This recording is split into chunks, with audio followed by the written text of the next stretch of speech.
Hey, it's Tuesday, February 18th. I hope you had a good long weekend. Welcome back to Damon Bruce Plus. We're brought to you by Egg Sandwiches.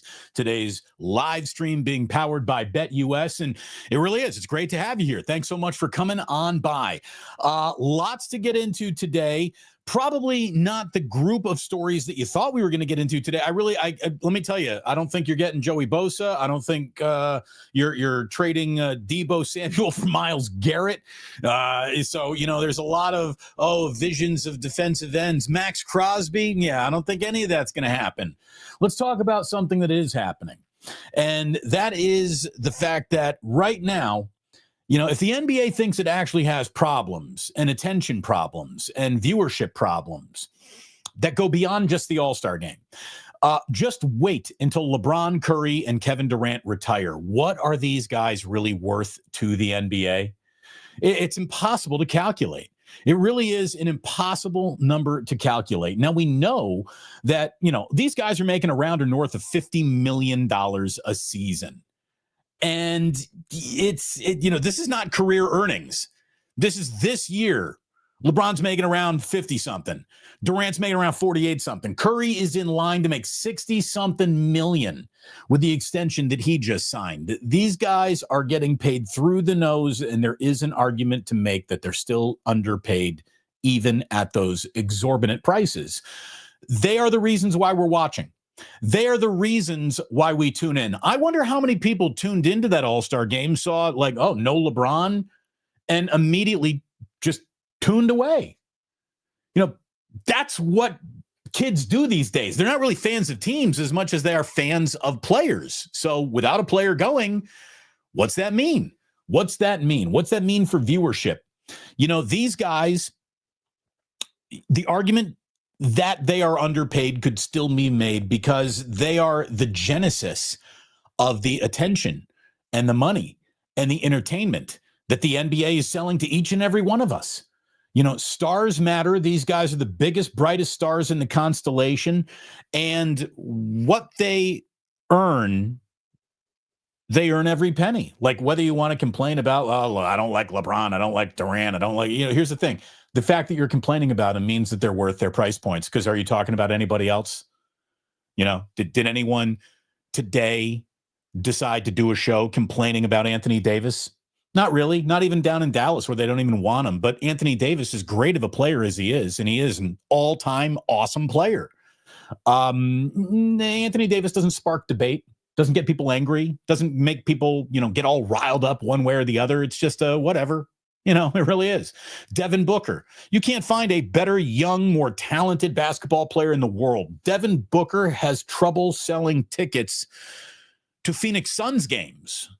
Devin Booker? Is there anybody going out of their way to watch Devin Booker? And that's not a shot at Devin Booker at all.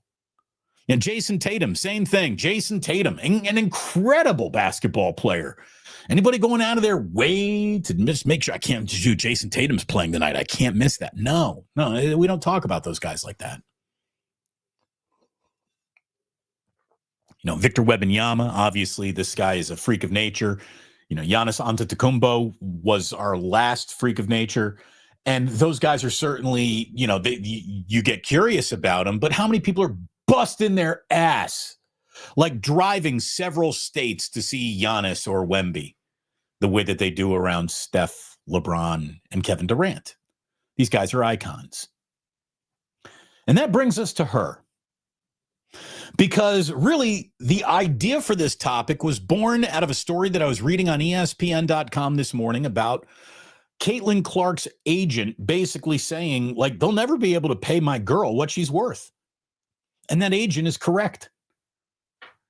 Look, I am no huge fan of women's basketball collegiately, professionally. I'm sure I'll eventually make it to a Valkyries game when they start playing, but it'll be because my wife wanted to go or the tickets were inexpensive, so bringing the boys was no big deal. I'll get in there, but I really don't care. Even with Caitlin Clark, I'll tell you right now, I'm not watching the WNBA, but a lot of people are.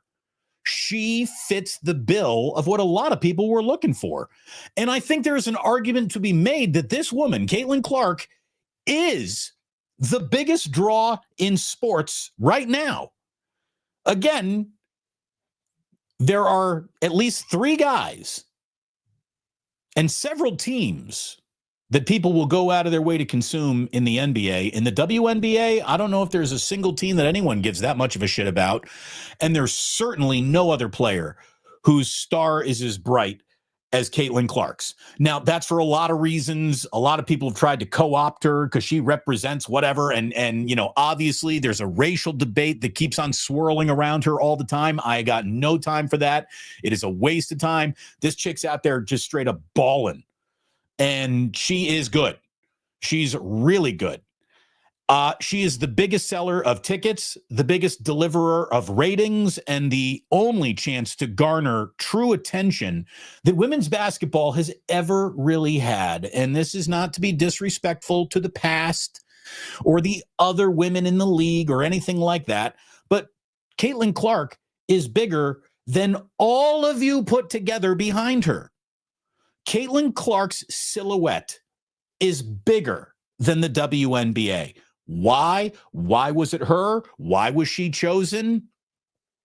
You know, I can't really explain it, and I don't even care enough to find out about it. But I will tell you this, that as I started reading this story, you know, we're talking about incalculable numbers. Now, incalculable numbers are to be found around the WNBA, because I don't know if the WNBA's turned a profit. Not for a minute. The WNBA would go under immediately today, and that's with Caitlin Clark and all of the success and entertainment and rating success that they've enjoyed in just the last calendar year. Without the NBA subsidizing the league would not exist. So you cannot be worth X if your profits yet to exist. Like, that is also some business 101 shit that we all know about. Having said all that, when I found out what Caitlin Clark made, I couldn't believe it. You know, again, she is, if you ask me right now, not that you can buy a person, but if you told me, okay, Damon, you want to invest into women's basketball, you get one of 2 entities to invest in. You can be the owner of the Indiana Fever or the owner of Caitlin Clark. What would you rather own? I would rather own Caitlin Clark than an entire franchise. That is how much bigger she is than the team that she plays for. That's how much bigger she is than any franchise in that league. Caitlin Clark on her own is worth more than whatever Joe Lacob spent on the Valkyries. Okay? I mean, it's just, she is a franchise unto herself. And the argument could be made she's more valuable than any other franchise. Do you realize that she was paid $84,000 last year? Excuse me, that's not correct. She was paid $84,500. $84,500 is her annual average value. Her rookie deal is worth just over $338,000. I couldn't believe that. Like, I understand the league's not making money, but do you see what they're selling tickets for? And the reason why you're selling out tickets in bigger buildings is because of her. What is Caitlin Clark worth? More than any collection of women in sports, in any sport in the world right now, for sure. That's what she's worth, because she's box office, she's eyeballs, she's attention. She's making less money than I did at 95.7 the game by a lot. Again, she's making on an annual average value $84,500. Folks, when I was in Afternoon Drive, I tripled that. I was paid triple to be a guy talking sports on the radio than what Caitlin Clark is making, and she is the only reason why anyone is basically paying attention to this sport. Certainly the casual fan is paying any attention to this sport. It's incredible. By the way, sip of the day. That was fantastic. Again, we got flea market floppy disk saying the league as a whole has never been in the profit. Why should she get paid more? Because she's the only chance that this league will ever have of garnering attention or turning a profit. That's why. She's an investment. You understand the concept of investment. Today's investment is tomorrow's profit. I mean, there isn't a single business coming out of Silicon Valley that doesn't have a whole bunch of investors thinking, hey, one day this might be worth X. That's how investing works. You know, you got to pay Caitlin Clark more than everybody by a lot. You know, I mean, it's supply and demand. How about this? There was no demand for the WNBA at all until they came with the supply of Caitlin Clark. Do you get that? I mean, this chick outrated the men's Final Four when she was at Iowa. Iowa football doesn't pack him in like Caitlin Clark did. It's unbelievable. It's unbelievable. So now the debate is, what is she worth? What can you pay her? Look, she is worth more money than anybody. There should be nobody attached to women's basketball in America making a penny more than her. That's what I do know. Who is the highest paid WNBA player? Caitlin Clark deserves $100 more than that chick. Who is the highest? How much money? Well, if you're not turning a profit, I don't know. But what franchise generates the closest thing to revenue in the WNBA? Caitlin Clark should get that. That's what she should get. She should get her own franchise. Again, Damon, you could have the Indiana Fever or Caitlin Clark. I'm taking Caitlin Clark. Like, if you're telling me, Damon, you could have the Golden State Warriors or Steph Curry, I'm taking the Warriors. You know, I mean, come on. There's nobody who I think is more underpaid in the United States than Caitlin Clark. And I don't care what her league is making. She's more important than her league. And is that sentence going to piss off a whole bunch of WNBA fanatics, all 9 of them? You know, just angry lesbians. Just no. It's about Angel Reese. No, it ain't about Angel Reese. Not at all. Okay. I mean, it's about Angel Reese because, again, everybody needs a villain. She wears the black hat to the Caitlin Clark, good sheriff in town, whatever. I don't care. It's good. It's good for the sport. But Angel Reese, not selling tickets. Caitlin Clark selling out stadia. Okay. That's the difference. What is she worth? She should be worth more than any and all of. That's what I know. That's the one thing I'm sure of. Caitlin Clark is certainly worth more to the world of basketball than the NBA's All-Star game is. There's absolutely no doubt in my mind that Caitlin Clark is more valuable than the NBA's All-Star game. At least when people watch Caitlin Clark, they don't come away angry at the whole fucking sport. But when you watch the NBA All-Star game, you come away angry at the sport. Like, that's how much the NBA has fucked up its own All-Star game. It generates more anger than interest. You know you've screwed up when, right? Look, it is annual rite of passage in sports to sit around and bag on whatever happened in the NBA All-Star weekend after it happened. I'm not going to do that today, but we are going to talk about it a little bit. But this didn't used to exist, and now it does exist. And there are several factors why, and we're going to get into them. But first, let me just tell you, like and subscribe. Again, it's a little bit of a different show today. You'll find a lot of the shows I do are just a little bit different than the other shows you might be watching. And for that, I thank you for being here. Please hit like and subscribe. Please go ahead, think about becoming a member. Please maybe pick up a mug, a little merch. You want a t-shirt? You want a sweatshirt? I don't know. Do we have sweatshirts? No, I think we got long sleeve shirts. We're working on the other stuff. That stuff's coming. But what I really need you to do is support the sponsors that support this show, starting with, how come he's so far out of the frame? Ike, get over here. Get back in here, Ike. Where are you? There you go. I don't know why you got pushed out of the frame. The boys must have been in here over the weekend. There you go. That's why we got a logo as well. Ike sandwiches. Man, if you haven't had an Ike sandwich, your life is incomplete. I hope you get one soon. I hope you're near an Ike soon. I hope you live in delivery distance of an Ike's. And if you don't, maybe consider moving. Or hopefully one of Ike's shops will be coming to a town near you, no matter where you're watching. If you're on the West Coast, get to an Ike's. If you're in the ever-expanding eastward footprint, get to Ike's. I can't wait till it's a global sensation and I don't have to, I can leave this part of the pitch out of it. But man, if you can get to Ike's, get to Ike's. Get a sandwich from Ike's. Put that Godfather sauce on it, baby. The Dubliner in West Portal, baby, is one of my favorite bars in the entire world. I'm so proud to be in business with the Dubliner. West Portal, Muni drops you right off front. We'll take you drunk ass home. You don't ever have to drive to the Dubliner. No. The city of San Francisco will do that for you. Best Guinness in the city of San Francisco. West Portal, the single best block in San Francisco that doesn't have a whole bunch of books written about it. I mean, it's the best. It really is an awesome little spot in San Francisco.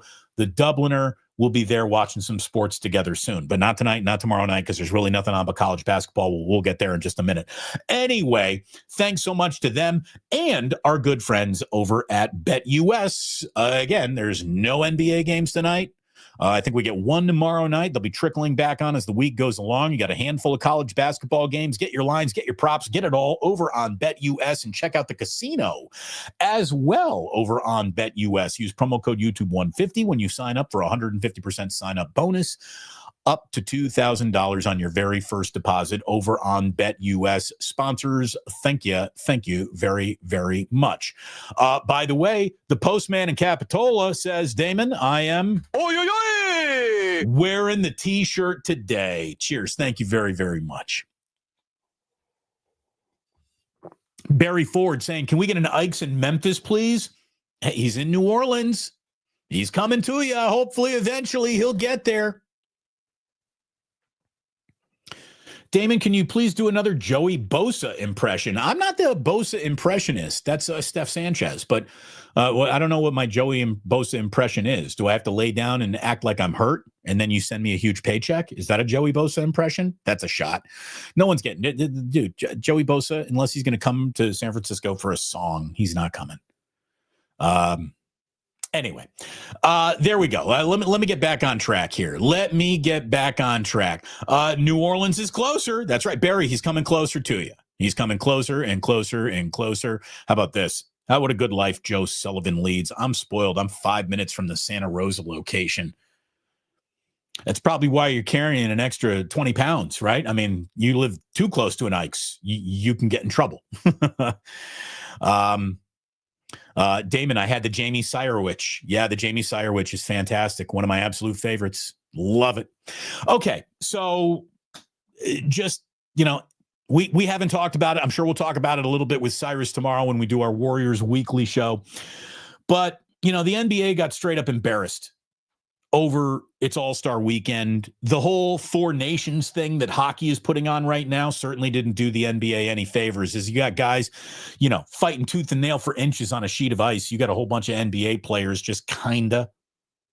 And the funny thing is, what I thought I would dislike the least, it didn't offend me the most. The games to 40, they weren't that bad, okay, it's a shame that we just can't go out there and play normal basketball, and you guys are all, interested in competing hard against each other in this exhibition game. It used to be that way. I guess that way doesn't work anymore. Adam Silver, he's kind of a dope. The way he keeps changing things. And, Steph Curry gets to go down in history as the MVP for Team Shaq OG. Like, explain that to your kids, what Team Shaq OG was. It was just stupid. But, it's the NBA can't get out of its own way at times. And that's obvious, I think, to all of us. And then that broadcast with way too much of the TNT crew involved, with way too much Kevin Hart involved, with just way too many stops in play. And you know what? Mr. Beast is a monster on YouTube. In person, in front of a stadium full of people, never hand that guy a microphone again. He's bad. Unless that guy can be edited by some video editor and cut down to what we need, there's way too much fat to trim. That guy's not good at being a live host of anything. And the whole weekend fell flat.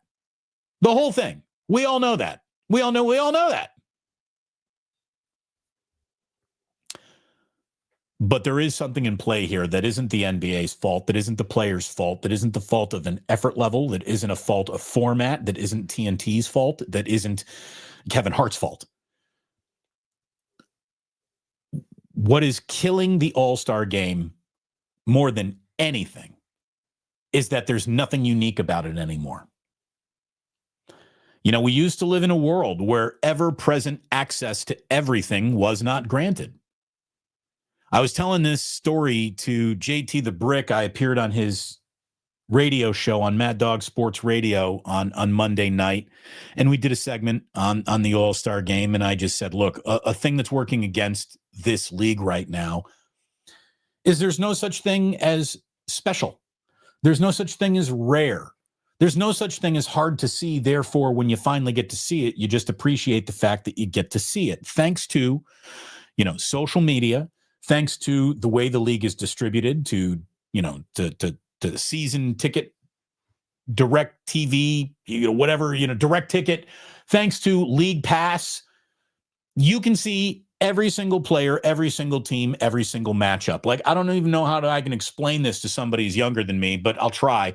So there used to be two guys in Utah. Their names were John Stockton and Karl Malone. John Stockton and Karl Malone were more mythic figures whose names just appeared in box scores than they were guys you actually watched play basketball. If you lived on the East Coast, if you lived in the Midwest, you did not get Utah Jazz games unless the team you were watching just happened to be playing the Utah Jazz. So there was a, 1 out of 82 or 2 out of 82 chance that you might have seen these guys depending on what conference your favorite team played in. Can you imagine not being able to see teams that you want to see? It's unfathomable in the modern era that we live in. But it used to create an element of the All-Star weekend is here, and it's special, and we can finally see Clyde Drexler, who is tucked away in Portland and we don't get to see very much. We finally get to see Shawn Kemp because we don't get a lot of Seattle Supersonic games, in Indiana, in upstate New York, unless, the Pacers or the Knicks are playing them. The rarity made these games and these gatherings more special than they will ever feel right now. Another really good way to say it, it was said by ESPN's David Dennis Jr. And he said something that is profound, and he's right. I always used to say nostalgia is one of the most powerful drugs there is. Nostalgia is where all of our sepia tone memories lie, and it gives us our warm, fuzzy feelings, and it's why Michael Jordan is frozen in time, dunking from the free throw line. And it's why, 80s and 90s basketball is revered in a way that, makes people bag on modern basketball.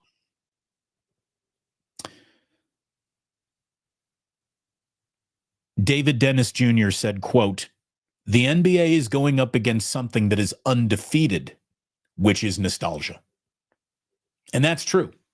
There's never going to be an effort level. There's never going to be a game. There's never going to be anything now in our overfed, over-delivered, we overconsume everything.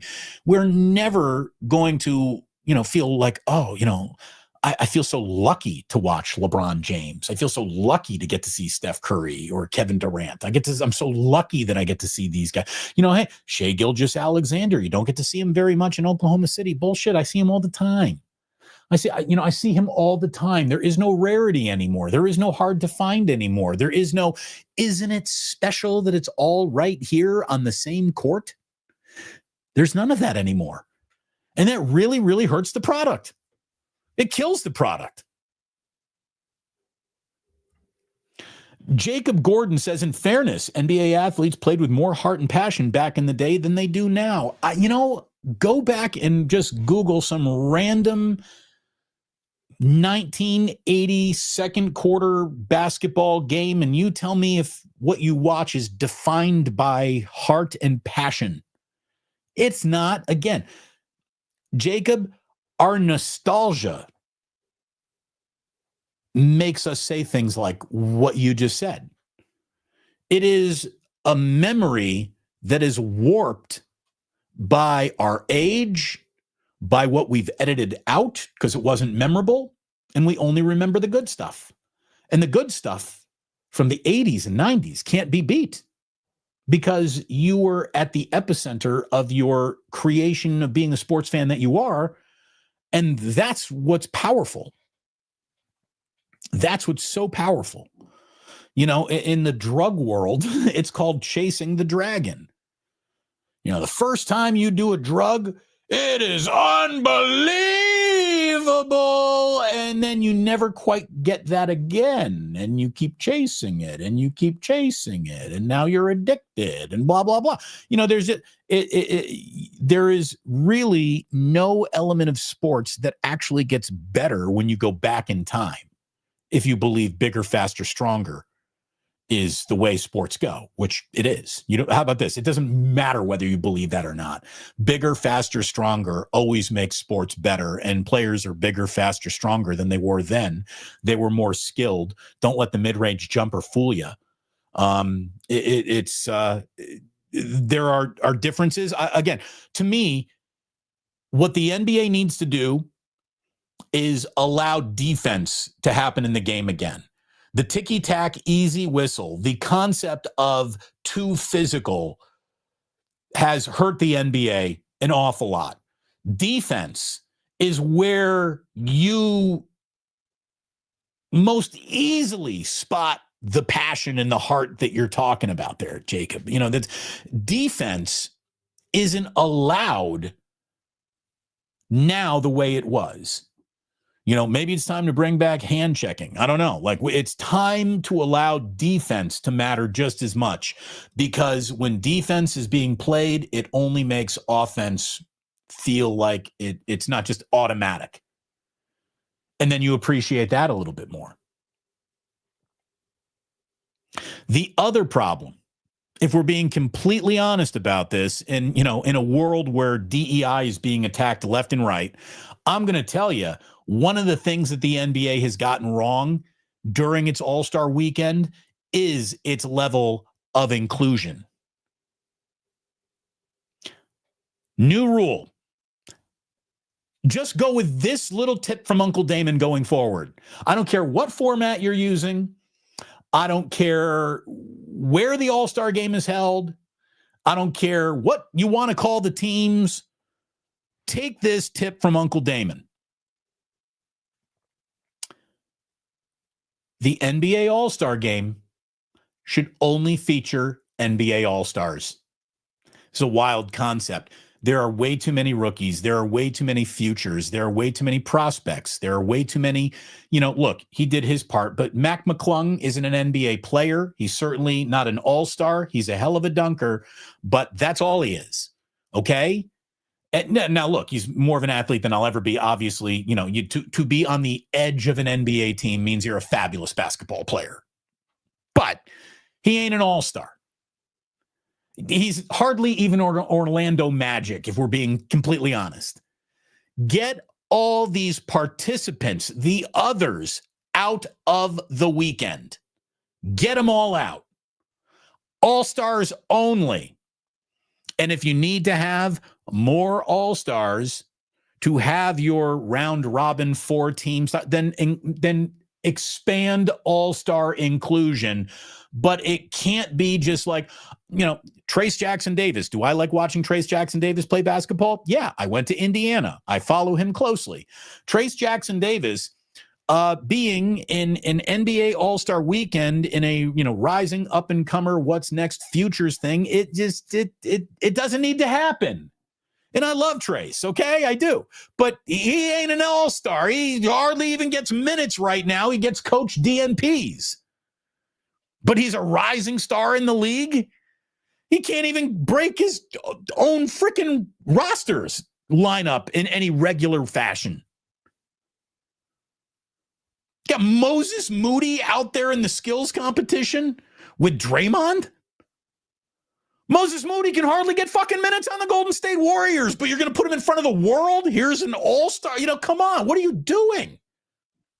By the way, that shit that Wembanyama and Chris Paul pulled, just throwing the balls off the rack instead of shooting, trying to speed up their time, that is just, that's unbelievable.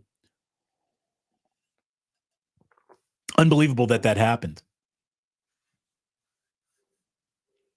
I need stars. I need people who ain't stars out of the building.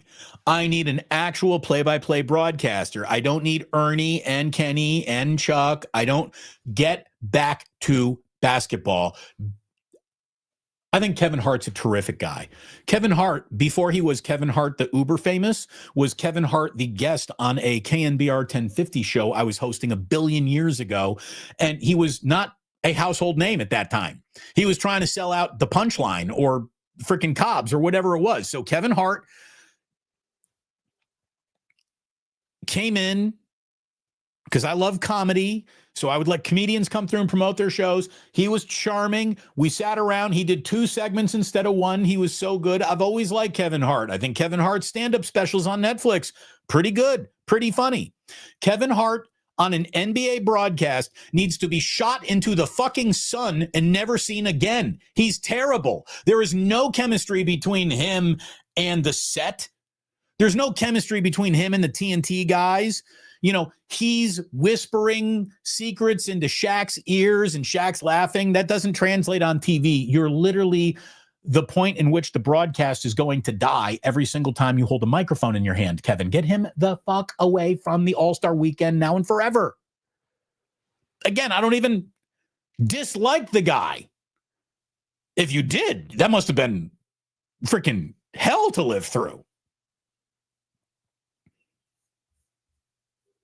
The most memorable part of the All-Star Weekend, that entire broadcast, which did not deliver competition, did not deliver entertainment, did not deliver curiosity, did not deliver a reason to even stay tuned other than to mock the entire thing.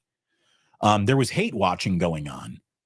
Draymond Green calling out the entire broadcast and saying that it's boring.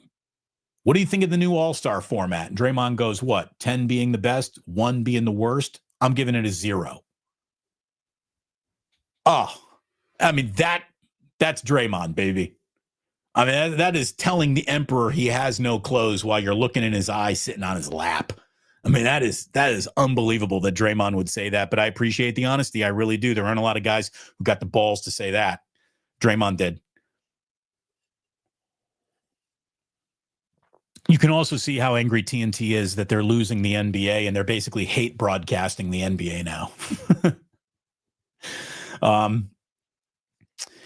The other thing that I wanted to get into on today's show, because this is an interesting thing. You might not remember it. I certainly do for a number of reasons. Do you remember Bullygate? Do you remember Bullygate? It was an NFL story from 2012. Richie Incognito, who was a long-established guard. He bounced around. He started in Buffalo, played a few other places. Now he's in Miami. And he bullied a tackle named Jonathan Martin. At least that's the way it was presented. And it made Jonathan Martin quit football and be sad and consider suicide and blah, blah, blah, blah, blah. And Jonathan Martin had every single sports writer in America penning some, oh, this poor soul, and aren't bullies bad? As a matter of fact, look, Richie Incognito was suspended. His reputation, which was never good, was thoroughly destroyed by this moment. It cost him millions of dollars as an athlete.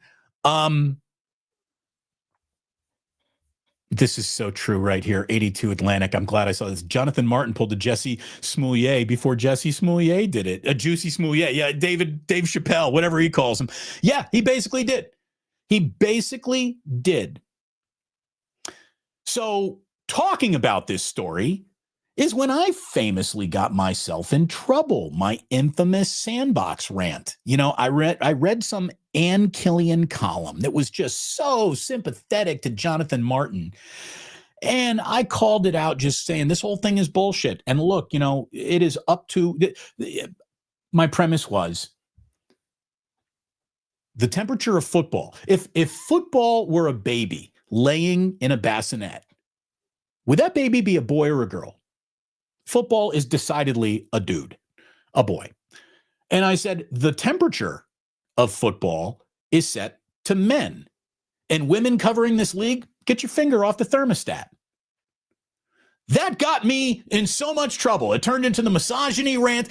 My biggest problem is that I kept it as women covering football. I didn't say Ann Killian. I didn't call it out specifically. I should have said Ann Killian's column sucks on this. I turned it into women in sports, and that got me in an awful, I've been cost myself millions of dollars. I'm going to be honest with you. I had a contract with Bleacher Report canceled. It definitely hurt my reputation in this town for a while because I am so delightful and talented. Of course, I was able to survive the moment. But the truth is, it did a lot of damage to my career in a moment where I was getting new opportunities that dried up in that moment where the whole internet said, oh, he's the worst guy. Do you hear the Sandbox rant? He's awful. Well, that Sandbox rant was because of this story. Because nothing about this story felt right.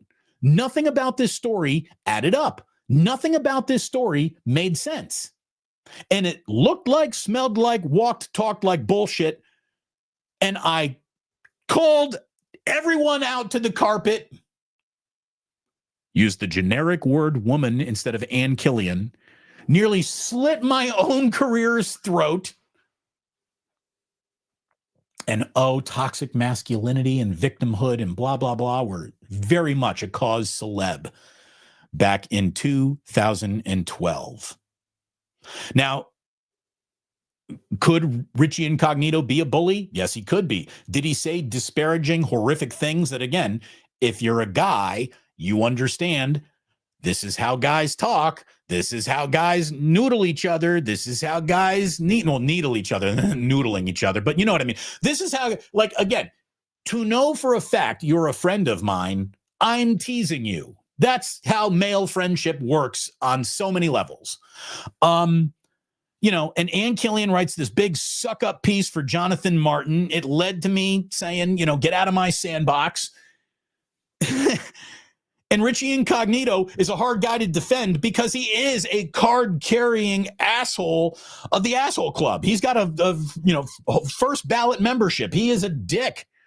He likes strippers and strip clubs and bullying people and calling out guys he thinks gay might be gay. And what do you know? Jonathan Martin was a little gay. No wonder why he didn't appreciate being in strip clubs. No wonder why he was a little uncomfortable. But anyways, that's the life you're choosing to live. You want to be in the NFL? Well, it turns out Jonathan Martin didn't really want to be in the NFL. And just this past weekend,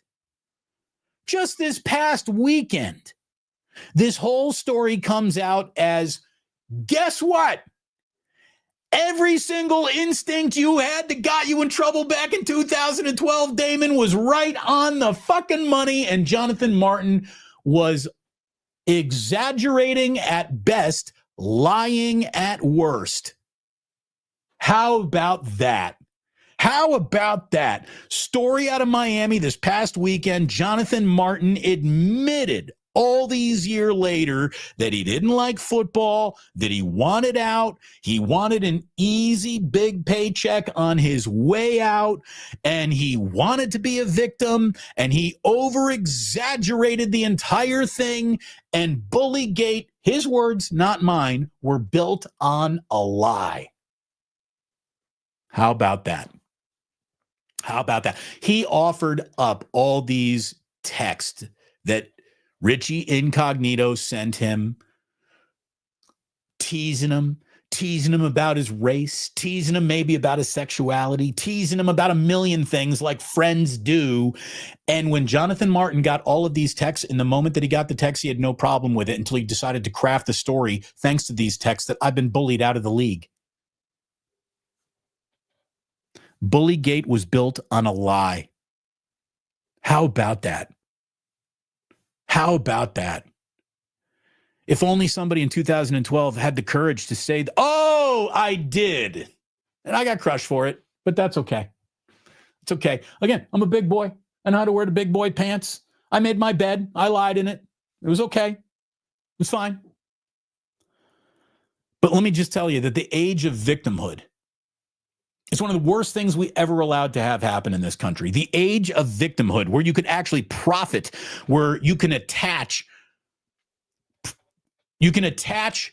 sympathy to you in a level that you can monetize it. Is I'm a victim. I've been bullied. Again, if you are an NFL player and you're being bullied, by definition, you probably shouldn't be in the NFL, you freaking pussy you. Like, this is the ultimate, if somebody hits you, hit them back league, So as I read all this today, I thought to myself, if the world only knew then what I suspected then that we now know now, how different things might have gone. I mean, I really did. I had a 6-figure contract with Bleacher Report.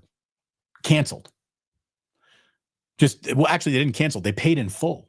So you didn't hear me complaining about it. I'm like, they're going to send me the remaining whatever they still owe me here.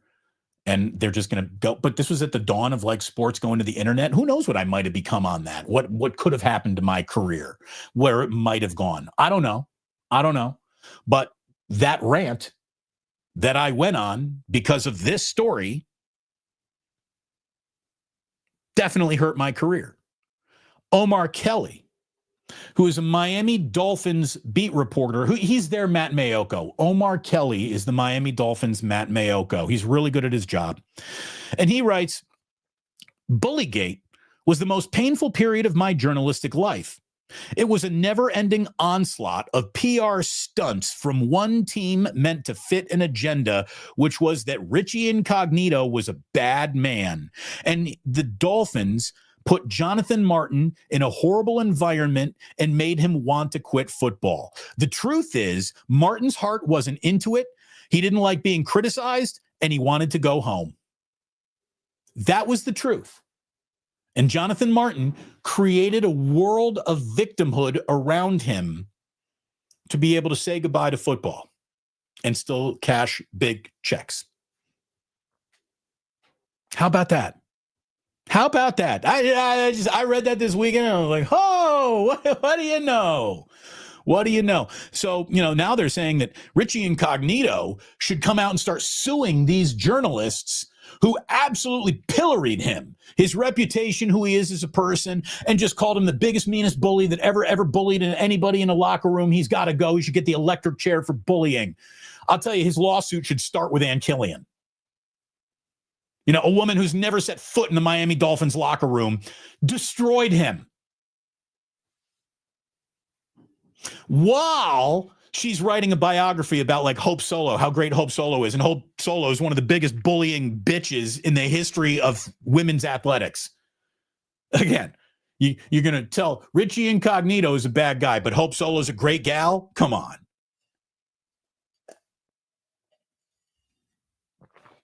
Again, hopefully you will like and subscribe to my channel, because I will share painful, untruthful, I will share the painful truth with you while other cowards are ducking behind bullshit because it seems like the right and fair thing to do. This is why you need to subscribe to this channel. I'm in 2012. I'm years ahead of your bullshit.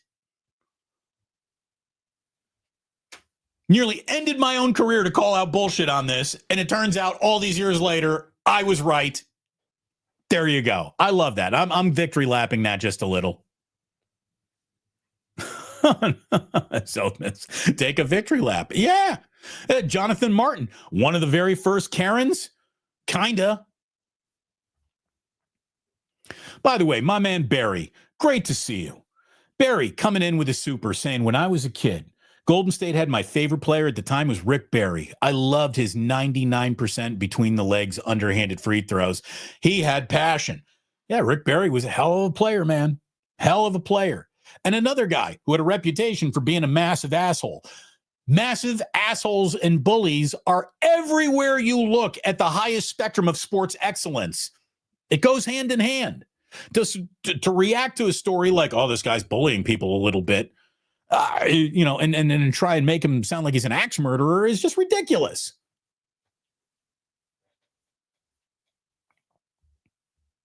So, what's on TV tonight?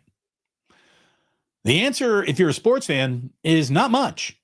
Unless you got Peacock and you can tune into Purdue versus Michigan State, which I think is the best college basketball game on tonight's dance card, there's not much for you. There's a few games that are on. I think Illinois is playing on FS1. That could be a good game. There's Kansas is playing tonight, I think. We'll watch maybe that a little bit. There's a little college basketball on tonight, but that's it. That's it. We don't get the Warriors until Friday night. We don't even get an NBA game until Wednesday night when there's one. I think the Lakers are playing somebody on Wednesday night. They're going to be the first game out of the chute here after the All-Star break. Then the league really gets going on Thursday, but the Warriors don't play until Friday night when they're up in Sacramento. We will talk more about the Warriors and what their second half needs to look like. And I'm sure talk a little bit more about the NBA All-Star game tomorrow on Warriors Weekly with yours truly and Cyrus. Again, another reason to like and subscribe to the channel. Thursday night, we will get Canada versus Team USA in the NHL Four Nations face-off, that championship game. That is going to be Thursday night in Boston. Hey, don't boo that Canadian national anthem. Okay, we didn't declare fucking psychological war on our ally to the north. No, excuse me, we did that. They didn't do it to us. You know, we put tariffs on them in a way that, yeah, they should boo the fucking anthem right now. I get it. I don't begrudge any. Look at it this way. They're the nicest people in the world. You know you've done something wrong when you piss off the nicest country in the world.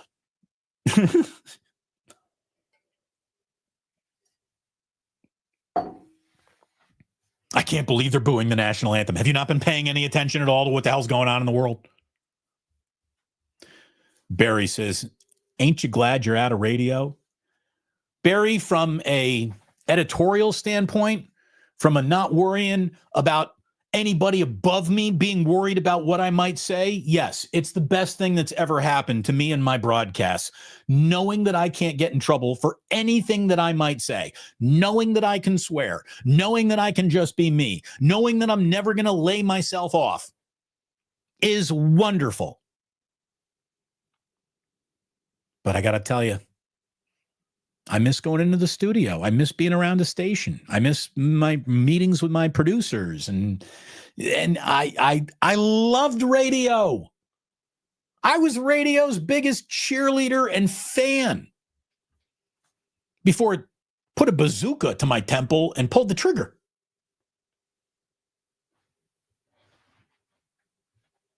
Here's the thing. I loved radio my entire life. It didn't love me back, but I'm always going to still love radio. Again, we're talking about nostalgia being a powerful drug. Radio is a huge part of my life and my nostalgia and my history and who I am. So I'm going to care about it forever. There is a part of me that will never miss elements of it. And there's another part of me that'll feel a little incomplete and never like myself again because I don't have elements of it. What else we got going on? Thursday, hockey. Friday, Warriors back. Tonight, I hope you got Peacock for Michigan State and Purdue. Meanwhile, the other things that I guess you could watch, you could go back and watch them. Well, again, you're going to need to have, I guess, Peacock to do this too. Did you watch the SNL 50th celebration? I thought it was pretty good. Sandler's song was the best part of the entire thing. Adam Sandler comes up there and sings, one of his Adam Sandler songs all about SNL turning 50. And it was poignant. And it was touching, and it was awesome. The tributes to Norm Macdonald were fantastic. There is no show in the history of television that has buried more talent than Saturday Night Live. There are so many, from Belushi to Farley to Norm to, it sucks how many people are no longer with us from that show. The Tina and Amy audience Q&A was a really done bit. I thought that the Bill Murray weekend update anchor rankings were fantastic as well. had a bomb hit that studio. Maybe the most impressive thing is when they were just doing this cutaway to the crowd shot. And forget about who's talking and who's got the microphone and who's standing up and being a part of the bit. Just look around them. Look at who's everybody, like just sitting there. That's Kevin Costner. That's Cher. That's Larry David. That's Jerry Seinfeld. That's Zach Galifianakis. That's John Hamm. That's it. I mean, if a bomb had hit Studio 8H at Rockefeller Center, comedy as we know it would probably be dead. Every comedian in the world, Eddie Murphy, Dave Chappelle, they were all in there. They were all there. So thank God they all got out alive. That was, again, I enjoyed the show. It was a long show. I enjoyed the show. The other thing that is officially on now is there's a new season of White Lotus on HBO. Jillian loves this show. I like the show. I call it White Clitoris. It's basically a show that props up female anxieties that permeate society, but it's wrapped in a glamorous vacation. It's vacation porn and female anxiety like hitting each other like two trains steaming at each other. I know why Jillian loves it, because the show absolutely speaks to women and female anxiety. Having said that, as someone who's not female, who really doesn't have any anxiety, I like the show. It's a good show. It's well written. It's always well acted. There's a good cast again this year. We're only one episode in, but it's pretty damn good. And I do. I like White Lotus. It's vacation porn wrapped around some of the most unlikable, detestable, easy to hate on people you'll ever meet. I don't know why it works, but it does. There you go. Michelle Haberman. White Lotus is back, baby. See, there you go. Again, it's good. It's a good show. It's a good show. It's a lot better. Look at it this way. The other show on HBO that Jillian dragged me through that was clearly like, this is for women, this isn't for me, was Big Little Lies. I hated that shit. Oh, that's like the worst Sunday night show in HBO history. I love a good Sunday night HBO show, but I hated Big Little Lies. It was just Reese Witherspoon driving her Tesla around 17-mile drive. It was bad.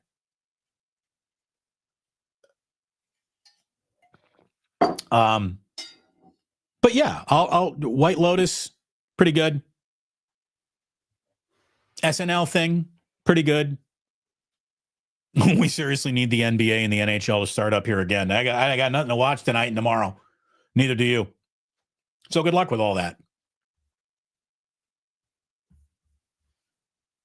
Thank you very much. Big Little Lies, definitely for chicks. It's the most chick show of all time. Outside of like Strawberry Shortcake, yeah, it's... How about this? I told you earlier, if the NFL were in a nursery, would it be a boy or a girl? It'd be a boy. If Big Little Lies were in a nursery, would it be a boy or a girl? It'd be a girl. All right, you ready for a little history lesson here today? We got an interesting one today. Today in history, and again, thank you so much for watching. Like, subscribe, go ahead, take care of our sponsors, our great sponsors, starting with this guy right here, Ike's. Go get yourself an Ike sandwich. Hopefully do it as soon as you can. Wash it on down with a perfectly poured Guinness by Kenny at the Dubliner West portal. You can bring your Ike sandwich in there for lunch. They won't mind at all.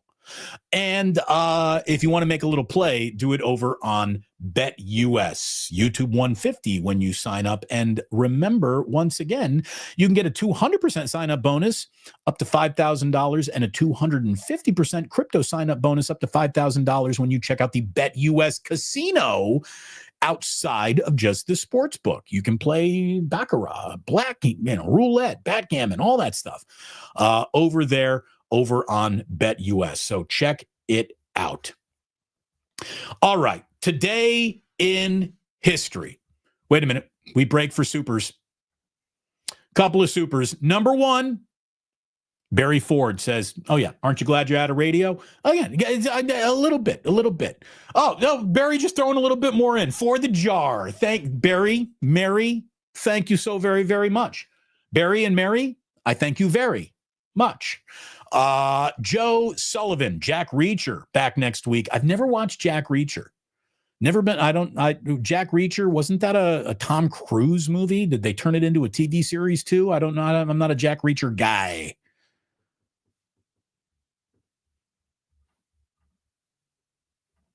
There you go. Hey, Christopher. I like Big Little Lies. Shrugs. Hey, you are allowed to like whatever you want to like. I didn't like it. Anyway, today in history. Happy birthday to one of the most iconic music producers of our lifetime and a headphones mogul, if there ever was one. Happy birthday. Dr. Dre is 60 years old today. Happy birthday, Dr. Dre. Speaking of nostalgia being a powerful drug, by the way, happy birthday to director John Hughes. He turned 74. I mean, is there a more beloved bouquet of movies than the bouquet of movies that John Hughes gave us? Ferris Bueller, The Breakfast Club, 16 Candles, Planes, Trains, and Automobiles, Home Alone, Pretty in Pink. Come on. That's like a murderer's row of high school memories right there. That's just good stuff. And I got to tell you, I never liked Home Alone. Never. Home Alone just missed my childhood by this much. But the rest of Pretty in Pink, fucking Ducky, 16 Candles. You know, and I don't want to hear that 16 Candles doesn't age well because of Long Duck Dong. The character of Long Duck Dong is absolutely perfect and fabulous, and it might be stereotypes, but stereotypes can also be funny, and I want people to laugh at things. If you watch 16 Candles and you get upset about Long Duck Dong, you ain't just going to make it in life. You just that's a test right there. You need a little bit more Richie Incognito and less Jonathan Martin about you. I guarantee you nobody's ever said you need more Richie Incognito about you if you don't like Long Duck Dong. That's the first time that sentence has ever been uttered on the planet, and I'm glad that we were all here for it together.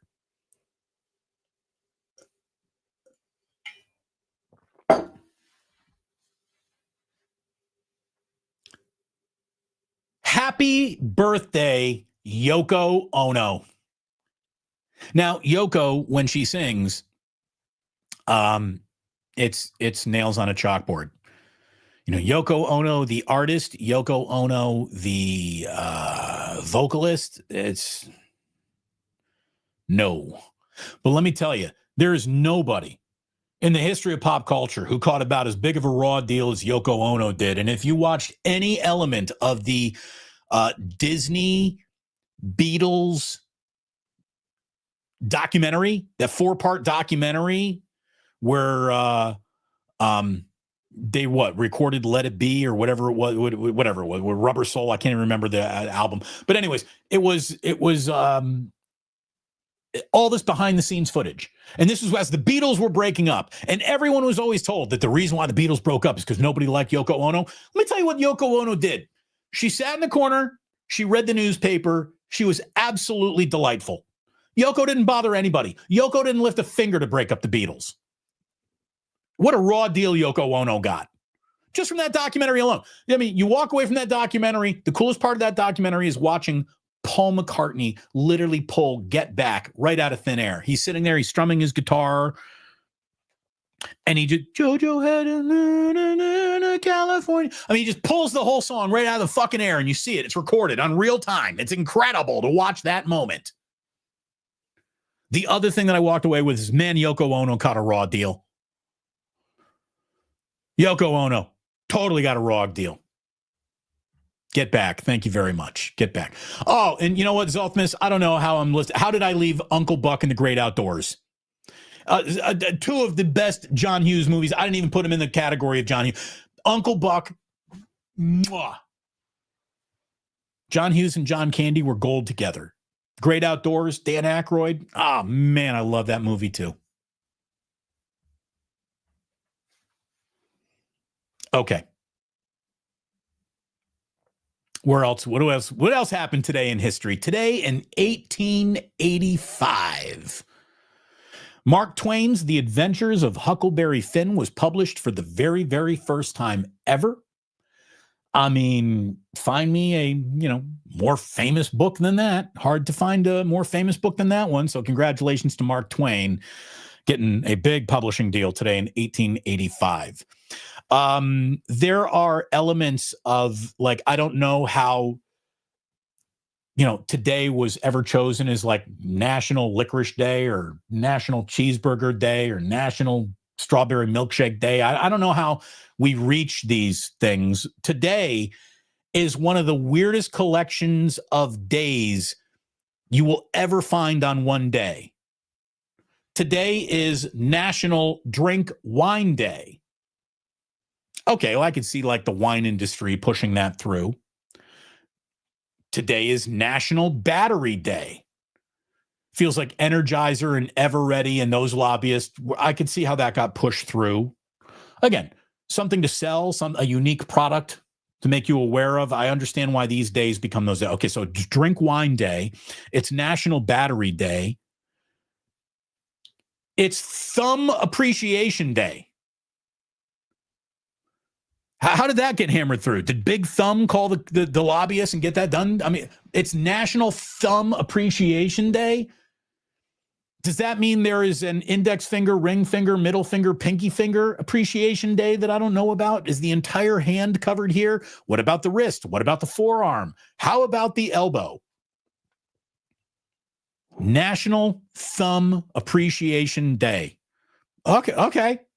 Well, that's still not the weirdest. Here is something that you didn't think you'd ever hear would have its own day. Today. And every February 18th going forward will also be known as Crab Stuffed Flounder Day. Crab Stuffed Flounder Day. Did Big Flounder make that happen? Did the crab industry make that happen? Did the two of them get together and collude to make that happen? It is National Crab Stuffed Flounder Day. I've looked at a million menus in my lifetime. I can't remember a single instance of anyone saying, well, the specialty here is the crab stuffed flounder. How did that happen? Who decides these things? Okay.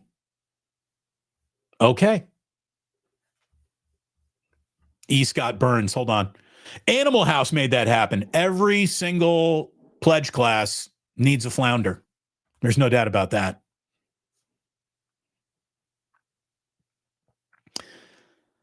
Today in 1929, the first Academy Awards were announced for 1928's films. Speaking of Hollywood, today in 1954, the first Church of Scientology was established in L.A. Look, you pray to whatever God you want to. I don't care. I'm not particularly religious. I grew up Catholic. I was an altar boy. I was indoctrinated into all the dogma of the Catholic Church. There's a part of me that hopes it was right because I'd like to think that my great-grandmother's in heaven. I'd like to think that I would get there one day, and that someday and forever, ever, and the ever after, my family will meet me all up there, and it'll be one big forever party. Wouldn't that be great? Just a tweezer that goes to eternity. Wouldn't that be great? Wouldn't that be fantastic? I'd love to think that heaven is real. But I don't know. But I don't want to bag on any element of religion unless you are a Scientologist, in which case you are signing up for the biggest bag of bullshit ever offered in the name of religion. Like Mormons wearing magic underpants is easier to wrap my mind around than Scientology. How that gets to be a tax-exempt religion is just, it's insane. It's fucking insane. By the way, if you are watching this and you're a Scientologist, you need to drop the e-meter and come back to reality. Just a little tip from Uncle Damon. Finally, two big passings today from the world of sports. Today in 1998, hi, everybody. Harry Carey passed away today at the age of 83 in 1998. I loved Harry Carey. Harry Carey made me fall in love with baseball and the Chicago Cubs, and this is why we have an element of romance attached to our baseball announcers that there's never attached to in any other sport. God, I loved Harry Carey. Harry Carey's great-grandson, I think, is going to be doing some A's games this year. Carey family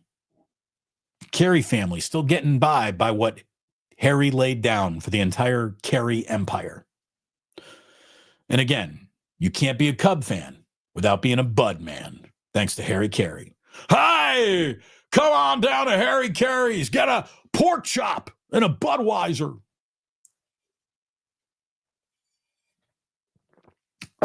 Lastly,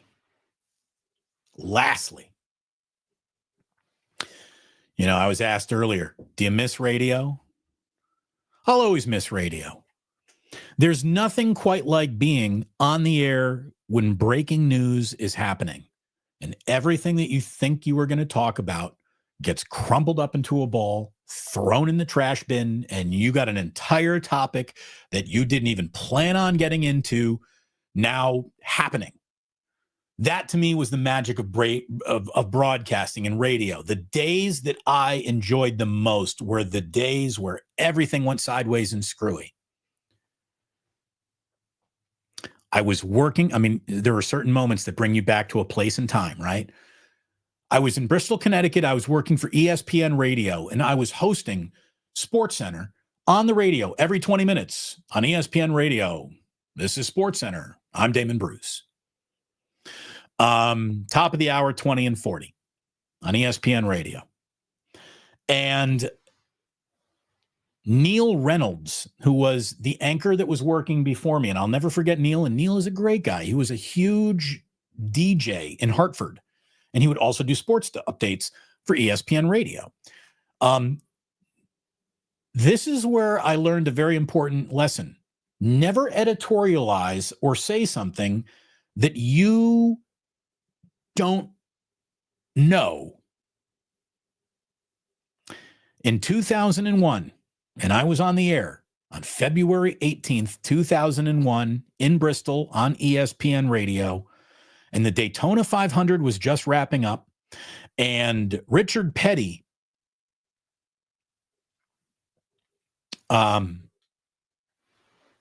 who won the race that year? I can't even remember who won the race. I think it was like Darrell Waltrip or something. But either way, on that last lap, Dale Earnhardt's car went into the wall. And it didn't even look bad. Like you've seen a billion NASCAR crashes. And my man Neil Reynolds was, doing the update at 11:40, and I was going to come on the air at noon or whatever it was. And he's like, Dale Earnhardt crashed on the final lap, and I'm sure he'll be all right. And your winner is blah, blah, blah, blah, blah. 20 minutes later, I'm on the air breaking the news that Dale Earnhardt did not survive that crash. Dale Earnhardt dying on the final lap of the Daytona 500 was a holy shit moment, not just for sports fans, but for me in my broadcasting career. Poor Neil, I think, got let go because of that. Because he just interjected like, everything's going to be fine. 20 minutes later, Dale Earnhardt dead. It's more than getting a score wrong, but I remember being on the air that night with my boy, Jason McBride. We were both working, and it was unbelievable. Unbelievable. Dale Earnhardt went from being the biggest name in the sport of auto racing to dead like that.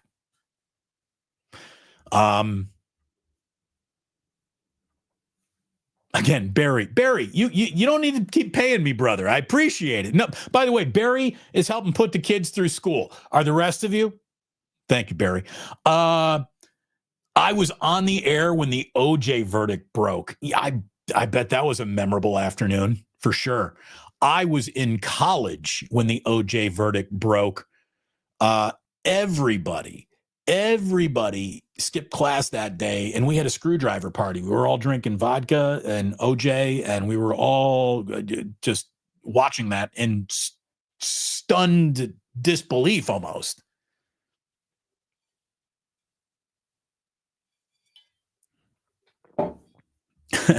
Barry, whatever happened to the fabulous sports babe? I don't know. I have no idea. I have absolutely no clue whatever happened to her. I think TV happened to her, and she was more built for the radio. I don't know. Either way, I just want to say thank you so much for tuning in today and watching a very weird, very abstract show. Got a little personal, got a little nostalgic at times. And man, I thank you so very, very much for being here. You are my kind of people. Thank you so very, very much for tuning in. And please do remember to hit like and subscribe on the way out if you haven't already. To go ahead and think about, do I want to be a member? Do I want to support this guy monthly? I really appreciate it if you do. Take care of my good sponsors and take care of yourselves. Thank you so much for tuning in. And please do remember that sports don't build character, they reveal it. And like that, he's gone.